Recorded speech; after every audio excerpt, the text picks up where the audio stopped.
Efendim hayırlı işler. Hayırlı işler abi. Nasılsınız? Sağ ol abi, Allah razı olsun. Sultanahmet'te simit satmak nasıl bir duygu ya?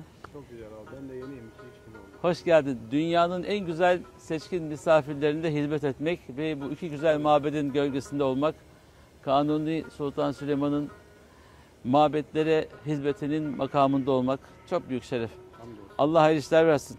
Sağ olun. Allah razı olsun. Ekmeğiniz bol olsun. Allah Kazancınız bereketli olsun inşallah. Allah hayırlı işler versin. Bu eller tutulur. Teşekkür ederiz. Hadi hayırlı işler olsun.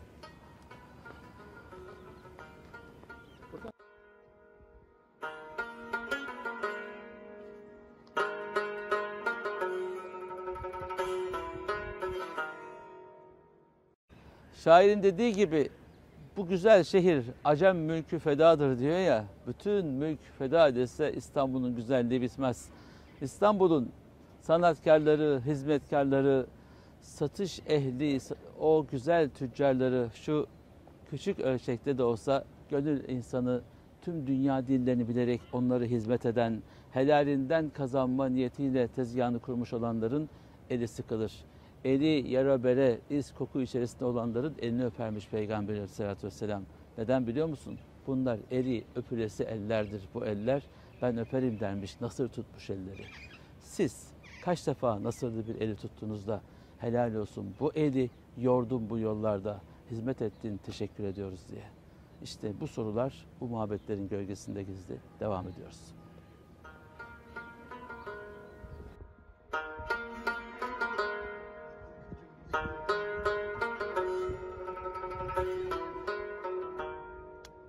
Sevgili dostlar, Ayasofya Camii'nin Topkapı Sarayı istikametindeyiz. Sultanahmet Camii ardımızda.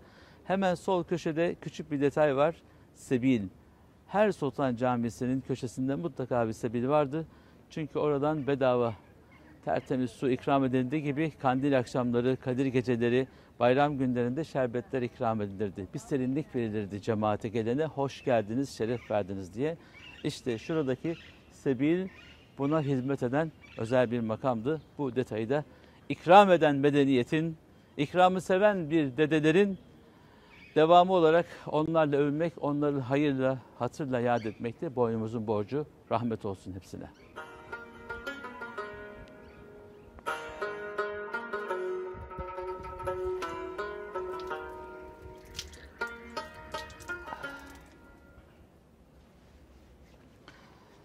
Ecdat bu güzel makamı, bu güzel çeşmeyi, 3. Ahmet Çeşmesi'ni bizlere emanet etmiş.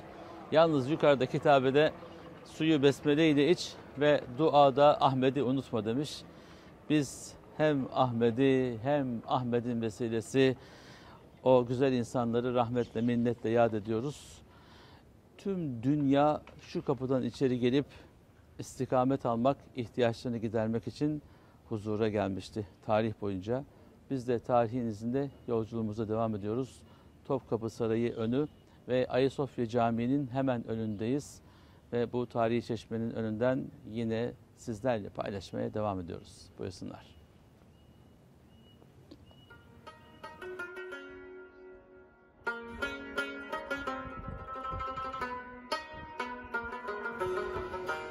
Sevgili dostlar, Topkapı Sarayı'nın ana giriş kapısının önündeyiz. Vatandaşa, ahaliye ve devlet başkanlarının kabul edildiği, büyükelçilerin kabul edildiği, sefaretin kabul edildiği makamın önündeyiz. Kapının girişinde üst kısımda Es-Sultani Zillullahi fil Ard. Sultan Allah'ın yeryüzündeki gölgesidir. Hemen diğer taraftaki kitabede de Ya veliyete kulli mazlumin. Ey bütün zulme uğrayanların yetkisini, velayetini elinde bulunduran.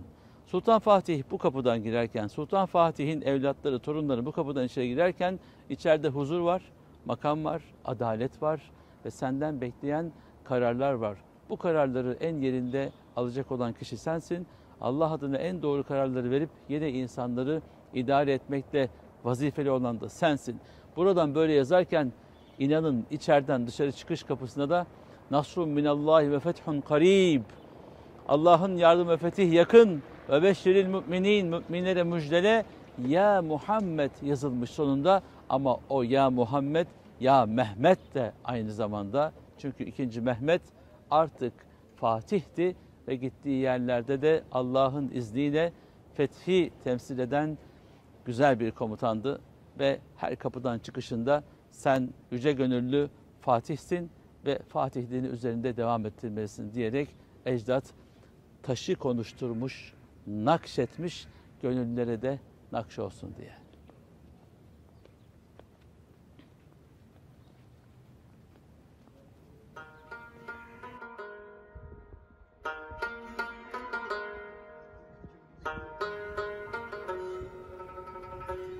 Sevgili dostlar, Topkapı Sarayı'nın kapısından çıkar çıkmaz hemen yanı başındaki Ayasofya Camii'nin girişi Bab-ı Humayun. Bu kapı sultanların, şeyhülislamların, vezirlerin hemen yanı başında onlarla beraber mahiyetiyle camiye giriş yaptıkları yer. İçeride kütüphane var ve medreseye doğru geçiş de var. Saltanat ehli, yöneticiler caminin içinde hünkâr mahfilinde namazlarını eda ediyorlar. Ve Ayasofya'nın etrafında gezmeye devam ediyoruz tarihin izinde.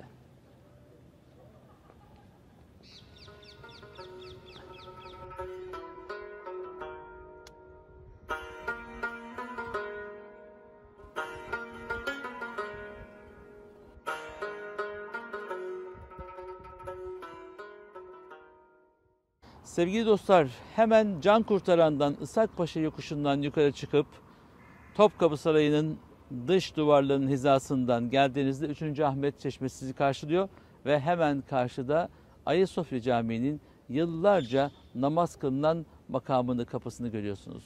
Burada küçük küçük cemaatlerle namazlar kılına dualar edile 2020 yılında artık Cami-i Kebir olan kapılarını açtı ve tüm dünya insanına buyurun artık namazlarımızı beraber kılalım dediler. Ve tüm dünya Ayasofya'da buluşmak üzere uçaklar dolusu insanla mabede koşarak geliyor. Allah ibadetleri, ziyaretleri kabul eylesin.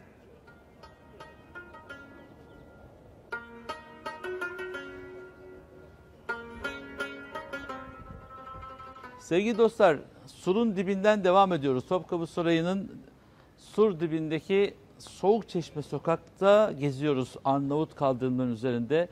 Gördüğünüz güzel evler, kutu gibi evler. Adeta tarihi bize tekrar hatırlatıyor. Ecdadın cumbulu evleri nasıl yaptığını, haremli, selamlı görüyorsunuz. Şu kafesleri kaldırıp ardından konuşmak, içerideki mahremiyeti alt üst etmeden konuşmak. Medeniyet başka bir şey. Evin içindeki hazineyi, evin içindeki değeri, aileyi, çocukları o kadar güzel korumuşlar ki. Tabii sarayın hemen dibinde olması gerekiyordu. Vezirler, dönemin paşaları. Daha sonraki yıllarda burada çok ünlü yazarlar oturdu. Hemen yanı başındaki evlerde başka ülkelerden gelen sefaret yani sefirler, bugünün deyimiyle büyükelçiler buralarda misafir edildiler. Sabahın ilk saatlerinde sarayda kiminle görüşeceklerse o görüşme öncesinde hazırlık yapıldı. İşte mabeyinciler bunun için vardı. Saltanat ile halk arasında, yönetenlerle yönetilenler arasında tüm dünyada imzası bekleyen işlere imza atılması, doğru kararlar alınması için gelen misafirler burada dinlendirilir, ikramları yapılır, temizlikleri yapılır, hamamlarda abdestleri alınır, duşları alınır, tertemiz bir şekilde sultanın huzuruna ziyarete kabul edilirdi. Medeniyetin taşları bir anda örülmüyor. Medeniyet maneviyatla buluşunca işte Ayasofya gibi İstanbul'un birçok sultan camisi, paşa camisi, valide sultanı, medreseleri, imaretleri, aşevleri hep beraber böyle çıkıyor. Hayatın içinde hayatı Allah rızası için ve kullarını sevindirmek gayesiyle en güzel şekilde yaşamışlar ve yaşatmışlar. Biz de bu yolculuğumuzda onlardan aldığımız bu mirası hayatımıza 2022'ye nasıl adapte edebiliriz? Buna çalışıyoruz. Merakla konuşmaya, merakla izlemeye ve sizle paylaşmaya devam ediyoruz.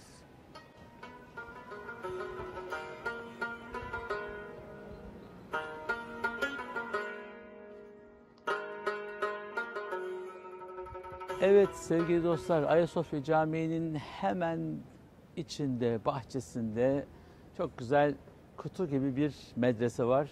Ve o medrese yeniden tamir edildi ve kapıları öğrencilerle buluştu. Şimdi Fatih Sultan Mehmet Vakıf Üniversitesi burada medresede, ki medrese üniversite demektir karşılığı, şu anda hizmetine devam ediyor. Bunu da öğrenmiş olduk. Buyursunlar.